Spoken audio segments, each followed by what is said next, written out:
was a lot of hair. I have a lot of hair. Okay. Hi. Hello. I'm Hex. And I am Z. We watched episode 5 and 6 now? 5 and 6. Yeah. Yes. And he has been introduced to the Manitors. Well, that's episode 6. Yes. We have to talk about episode 5 first. We do? Yeah.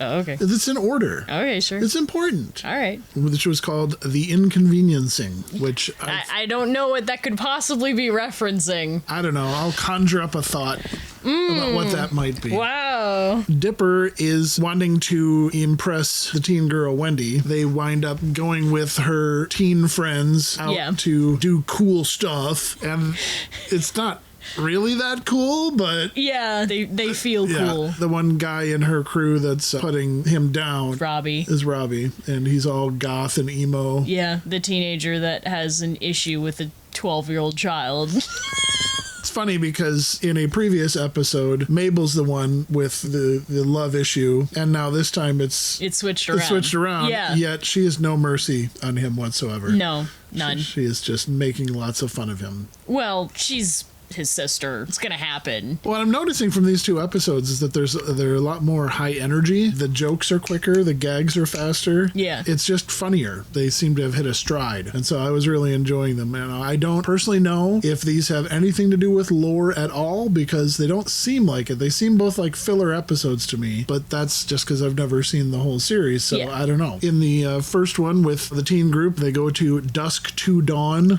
which could be referencing a not so great horror movie. But I thought it was like 7-11. 7 is AM. It's 11 PM. It's possible. I'll go with yours because.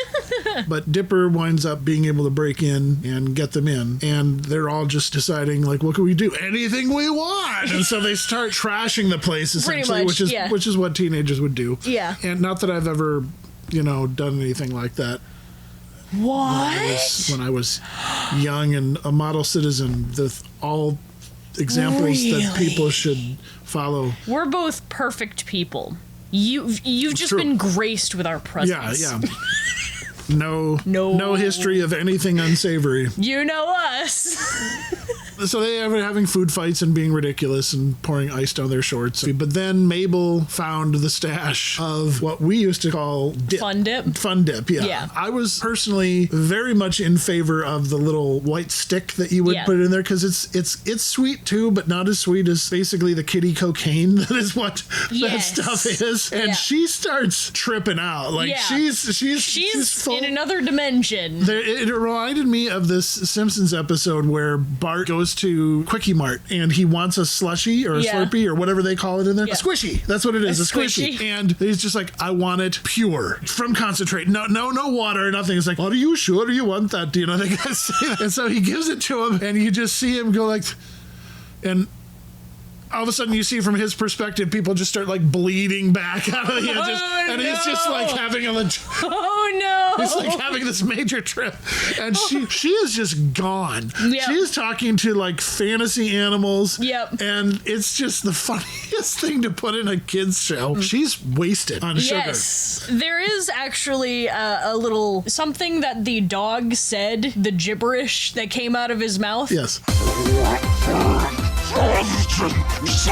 Is actual code. You can decode the gibberish that comes out of the dog's mouth when she's stripping. Of course you can decode that. Why? The humor in this and the humor in the next one, it reminded me of a particular animated series that came out in the 90s that was supposed to be for kids, but wound up being not really quite for kids, and it was called Ren and Stimpy. Yeah. Because it had a lot of weird, mildly to more than mildly inappropriate things that would happen. Climb atop my back here, child. Okay. Quick, man, cling tenaciously to my buttocks. Both of them? And it was fast and it was weird. These episodes got weird. Yeah. Which is funny weird, because I think that's hilarious. You're dancing a fine line, and Alex Hirsch is doing a really good job of like, it's not there, but it's so close. All the kids are watching it are probably thinking their parents are just like thinking this is dumb, and they're just like, I'm almost being naughty. And so it was just really funny. When Mabel was lost it, I about lost it because it was so funny. She's just like, just gone. Dipper's, I thought the first thing he saw was, I didn't know if he had outdated food that he ate, because the newspaper that they swipe away said 1995, and I'm like, that's been a while ago. So, even with that series, it's still been a while ago. It came out in 2012. So he thought he saw something in the ice chest, and then he didn't. And then all of a sudden, all of the teen people start disappearing into the security camera. And then he saw skeletons in the reflection of the like mirror. Things start getting like... It's weird. And of course, only he can see it. Nobody else can see it. Yeah. What I did like, though, is that Mabel got all like poltergeisty. Yeah. And she's all like... It was done really well. Yeah. And then it's, but Mabel, or ghost person or whatever, and then her head turns around, and then her body turns around.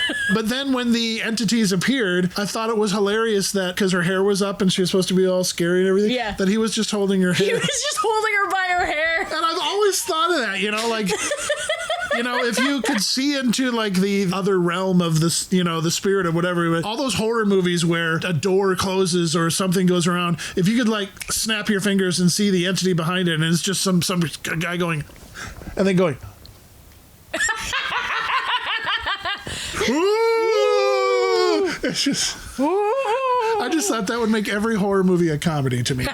He basically has to own up to not being a teenager, which emasculates him in front of Wendy. What's worse is that he has to do the lammy somehow dance. have to, they dialed in the callback. It's like they got him to do this ridiculous little kid dance, and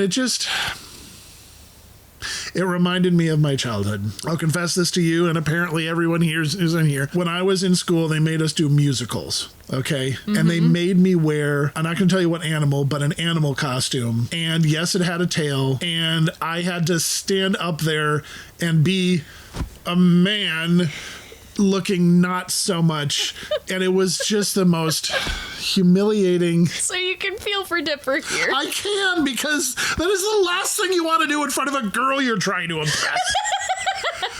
My brother gave me no end to grief about that.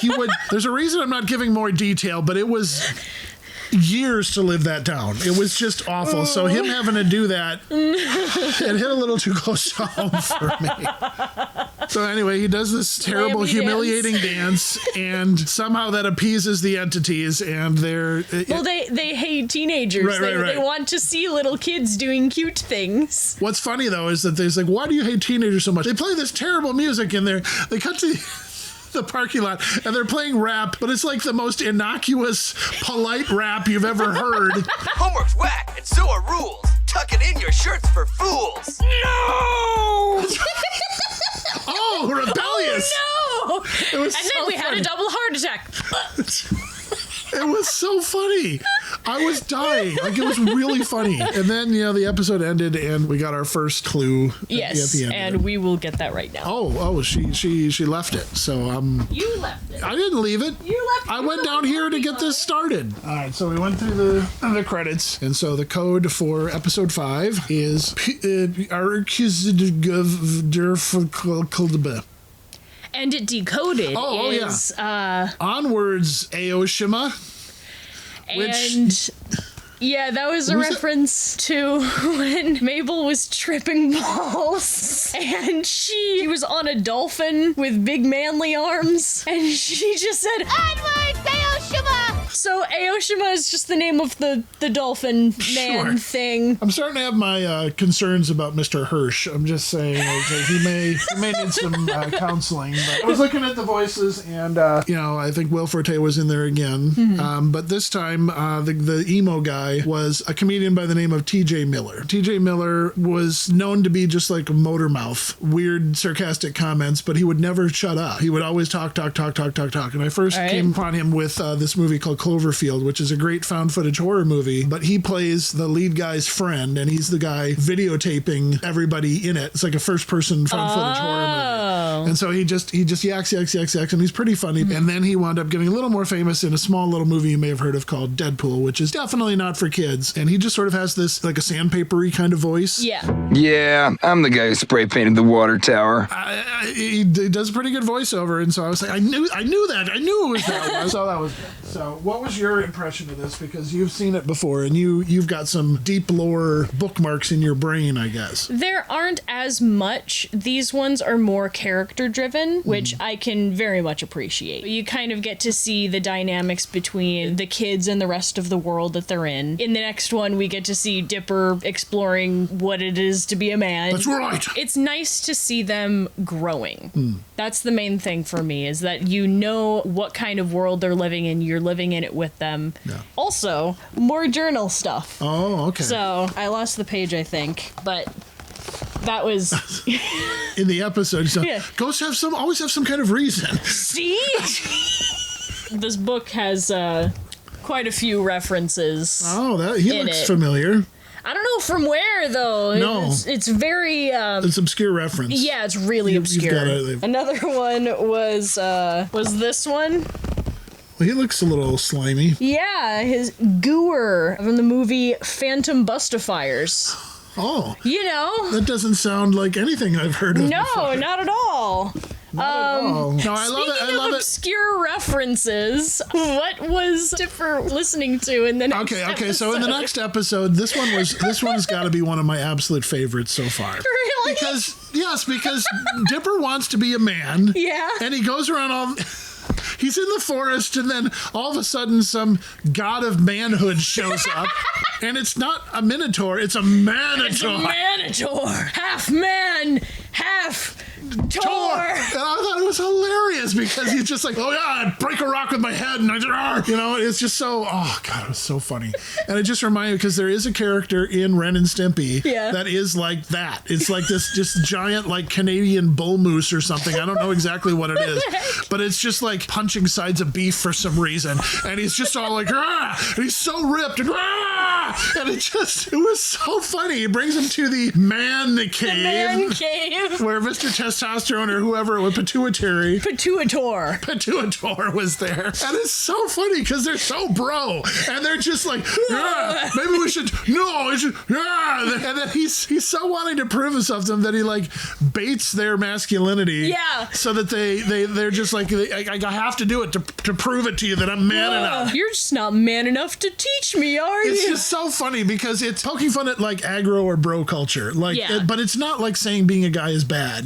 I thought that it had a healthy dose of fun with it. And then he's got to go, as if the last episode's Lammy dance wasn't bad enough to make Dipper seem less than masculine. Yeah. The Minotaur finds in his backpack that he's got like a CD of a particular Baba, yes. And Dipper really likes this. Yes. And even Grunkle Stan caught him jamming to it. Yeah, he was just like, he's just laughing at it. It's just like... And he's like, I don't know, this must have been my sister's, or I'm not sure where this came from. Not mine. He goes to his final test yes. when super massive bro Tor guy or whatever is there, breathing like fire. Lead-a-tor or something I don't know that. what it is. He's got to kill Multi-Bear, which is just a pointless, ridiculous idea of just having a bunch of bear heads on an entire giant bear, and very scary. But that bear was voiced by an actor named Alfred Molina, which is, oh boy, yeah, I really know who that is. But you will know because he played Doc Ock in Spider-Man 2. Really? Yeah. No way! And he is a very accomplished actor. He has actually worked for quite a long time. He comes across as very sensitive, but he can also come across as pretty intimidating like he is in this. But the first time I saw him was actually in Raiders of the Lost Ark. He's the guy that goes in the tunnel with Indy, and he's just like, after you insist, senor, like that. And then he's just like, like that. And so, like, I've seen him, like, for years and all these things. And so the fact that he can have enough fun to go from this to this and then into Gravity Falls and just be the voice of Multi-Bear, which, I mean, this guy's a really accomplished actor. He's excellent. And it shows that he has a sense of humor, and it's fun. Dipper is about to kill him. Yeah, to kill him. And he's like, I have one last request. I would like to listen to my favorite song. It's in the cartridge. And so Dipper goes over to the boombox, and if you don't know what a boombox is, please Google it. He goes over and he starts playing, and wouldn't you know it, Baba. It's Baba. And Dipper gets so emotional that he can't bring himself to kill him because he's like, finally, someone understands. And he's just, they have this moment together, and then I suddenly realized that I kind of like ABBA. to... You mean Baba? Oh, yeah, Baba. There's no copyright Real life infringement. version It's of not this. like I have all of their albums, all Really? 9 of their Oh my gosh. albums here. They're not like a Norwegian pop band or anything. It's not like that. I have all of them, and I even bought these bonus tracks. I even have their reunion album from a couple years ago. Together. But you're your own man about it. I can like Dancing Queen, and that doesn't mean I'm less than a man. This show is exposing me. Am I Dipper? You're Dipper Pines. There's a reason why I wanted you to watch this show. Every childhood insecurity I've had is now being animated. And I missed it like 10 years ago. Look, everybody loves that Dancing Queen song, and if you haven't listened to it, you better go on YouTube and find it, and you're going to jam. Enjoy it. Because it's awesome. I cannot believe I'm relating to this series more and more. I really hope I don't start relating to Grunkle Stan, because I hope I have better personal grooming. Can I scratch myself now? No! Well, I mean, that's kind of a low standard. You're gonna be above the bar there. These episodes are meant to make you fall in love with the characters. Well, it's what I like it is that it's funny and it's weird and just a little crazy. So that means that it's sort of subversive, but not the Hollywood subversive where they're really trying to like mess you up. Yeah. It's more subversive, like you didn't expect a cartoon, especially one that was on Disney, to have this stuff. I think it's hilarious, and I'm really glad that you invited me to start watching it. Oh, yay! 'Cause I really think it's funny. Oh, good! I'm so happy. So we did the decoding. The second code, which is for the episode 6, Dipper versus Manliness episode. That's literally what it's called. That's what it's called, Dipper versus Manliness. Yes. All right. So the first one says Mr. Caesarean will be out next week. Yes. What?